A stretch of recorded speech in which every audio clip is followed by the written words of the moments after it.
Welcome to Fix It Home Improvement, covering projects that every homeowner should know and great products for home and garden.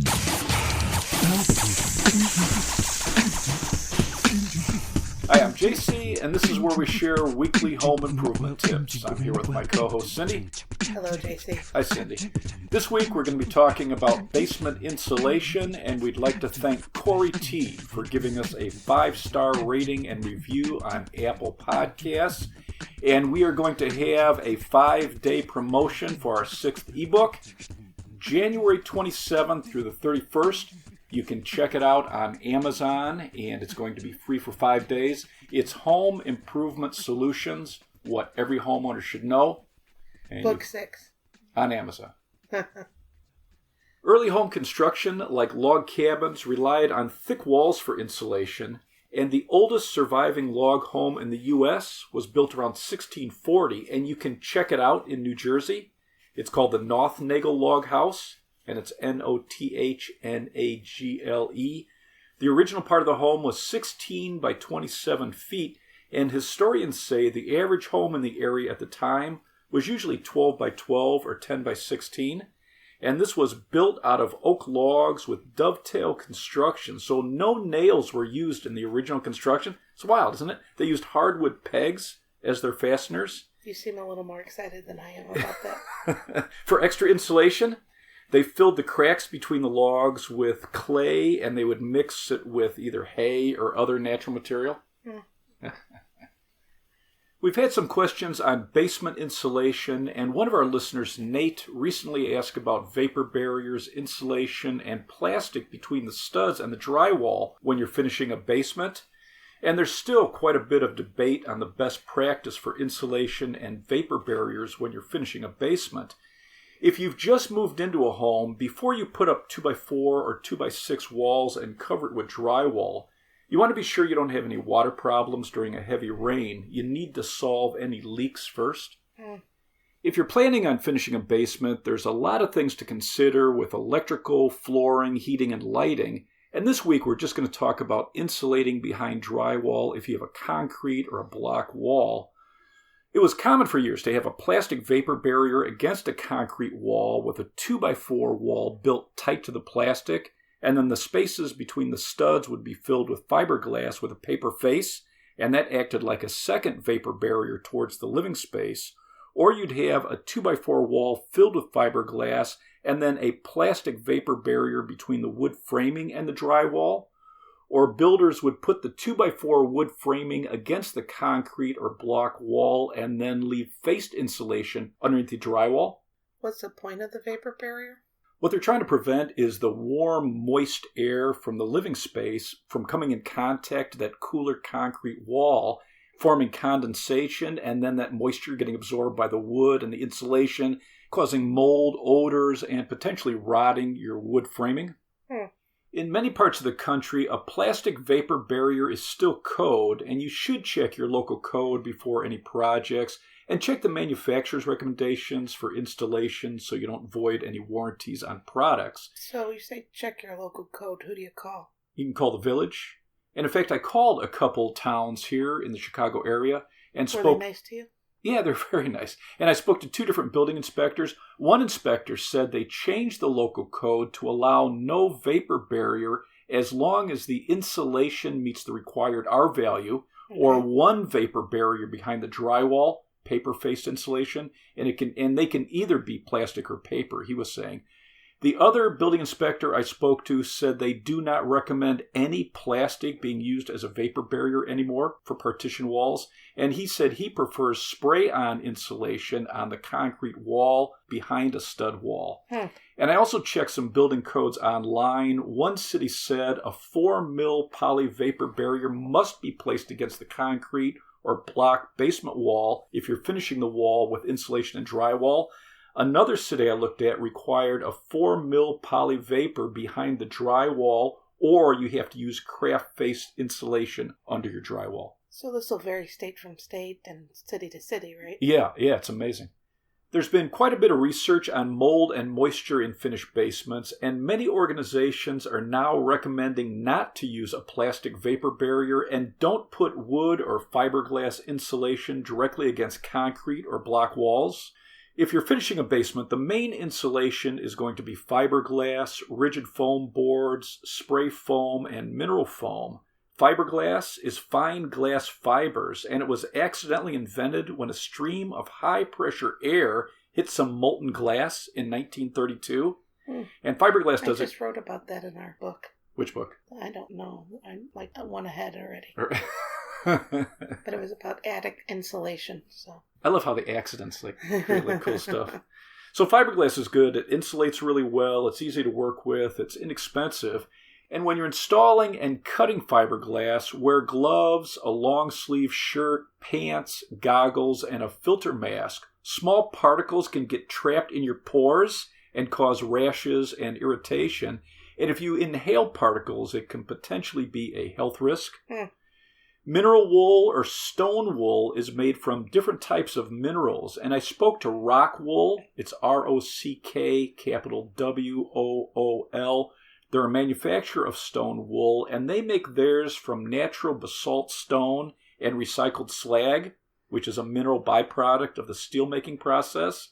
It's water repellent, and it won't slump if moisture gets into the insulation, and it helps prevent mold and mildew growth.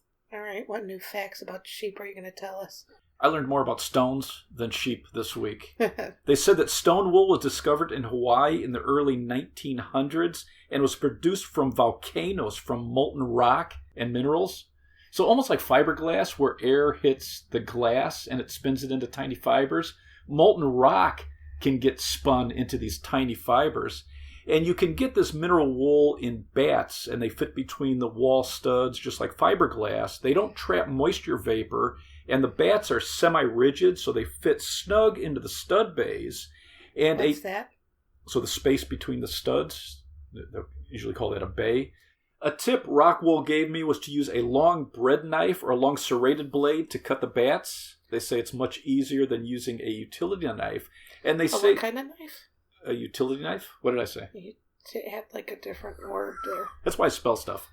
So Rockwool said that their mineral wool is very good at absorbing sound, excellent insulation to soundproof walls. So if you're remodeling your basement and you're adding bedrooms or creating a home theater, they say it's excellent insulation between the walls. We should get some. For here? Yes. So it's quieter while we do the podcast. There are a few different types of rigid foam insulation, and it can come faced or unfaced. The most common you're going to find at a home center or a lumber yard is XPS, which is extruded polystyrene, EPS, which is expanded polystyrene. You've got polyisocyanurate and polyurethane. For basement walls, you're looking for closed cell products. The XPS and the EPS are very popular for insulating systems for a finished basement wall. Some of the builders and articles I read prefer XPS as stronger, denser, and more water resistant, but both are recommended. I would compare the R value when planning your project. The closed cell foam boards are going to stop air if the seams and the edges are sealed properly, but it's going to allow a small amount of vapor to pass through. So you want unfaced? Yeah, most organizations, they're recommending unfaced foam boards. If you have an older home with rough masonry or stone, spray foam does a great job of insulating that wall, and you can get spray foam kits at the hardware store or a home center. You're looking for closed cell spray foam, whether you're covering the wall or sealing the edges of foam boards. I spoke to Knauf Insulation, it's K-N-A-U-F, about some of their products, and they have a glass mineral wool. They suggested looking at the U.S. Department of Energy recommended R values for basement insulation when you're planning your project. In Zone 3, this would be the southern states, it's a 513. Zone 4, it's a 10/13. And in Zones 5 through 8, so this is colder climates, they're recommending a 15/19. So that first number is for continuous insulation. Let's say you have spray foam all on a wall. If it's continuous, there's nothing separating it. The second number would be if you have something like a stud wall and you have cavity insulation. Why don't you explain what R value means? So the R is resistance to heat flow. So your R value is just, heat wants to move from hot to cold and how well you're able to stop that. Moisture also wants to move from high temperature to low temperature, and water wants to move from high concentration to low concentration. And those are the factors that are affecting your insulation in a basement. To finish a basement, many organizations and builders are now recommend using a combination of foam and bats to prevent mold and damage to wood and drywall. The Building Science Corporation says the key is keeping warm, humid air from coming in contact with the cooler concrete. They suggest spray foam or rigid foam boards on the concrete wall. If you're using foam boards, they want you to seal the seams with the approved tape and seal the edges with closed-cell spray foam. Build your partition wall and use non-faced insulation. And when you're painting your drywall, paint it with latex paint, and that's going to allow vapor movement. The Green Building Advisor has similar recommendations, and they suggest if you're using a spray foam on the concrete wall, which they like better, to build your wall first and leave a 1 or 2 inch gap, depending on their R value you're looking for. Allow the spray foam to expand and fill that space between the concrete wall and your framing, and then use fiberglass or mineral wool between the studs, no vapor barrier under the drywall. The Pacific Northwest Laboratory says from their research, spray foam is better to insulate concrete or block walls. It's going to prevent air from coming in contact with the surface. But if you're using rigid EPS or XPS, because you want to save money, it's less expensive, make sure you seal all the seams and edges. The Building America scientists suggest a steel stud wall 2 inches from a concrete wall, and then use spray foam between the stud wall, then use unfaced fiberglass between the studs. You can glue or use anchors to hold foam boards to your concrete wall. Make sure you're getting a product rated for the foam.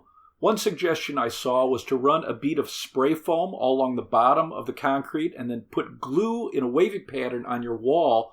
Press the boards into the adhesive and push it down into the spray foam. It's going to hold it in place and seal it on the bottom. After you got all your boards up, use a seam tape to stop any air movement in between the boards. And you can also use caulk or spray foam between the boards. The better it's sealed, the less problem you're going to have with condensation. Good to know. Once the seams are sealed, you want to finish all the edges with spray foam. Many organizations are recommending using unfaced insulation between the studs. You can use foam boards between the studs, but fiberglass or stone wool is going to be much easier to work with if you're running electric and wire and electrical boxes in between your studs. For your wall, you want to use a pressure-treated bottom plate, and we can talk about basement flooring in another episode. Some builders are suggesting using composite decking under your pressure-treated bottom plate, like Trex, it's Trex, Azek, Azek, or TimberTech. If you have termite problems in your area, you may need an inspection strip at the very top of your concrete wall or at the rim joist, so I would check my local codes. The Building Science Corporation says the rim joist must be insulated in all climates to prevent condensation. The Green Building Advisor recommends 2-inch thick rigid foam in the rim joists and then either caulked or spray foamed at the edges to hold it in place. Some of the top-rated closed-cell spray foams are from Great Stuff, Loctite, it's Locktiite, Sikaboom, it's Sika, capital Boom, and Red Devil. I spoke to Red Devil, and they suggest... You had a busy week. You talked to a lot of people. Is that because I'm still sick? Most people don't return my calls. So they suggest using minimal expanding foam to seal the edges and seams of foam boards so you're going to have more control. They recommend their hybrid polymer sealant RD3000 to stick foam boards to concrete or block walls.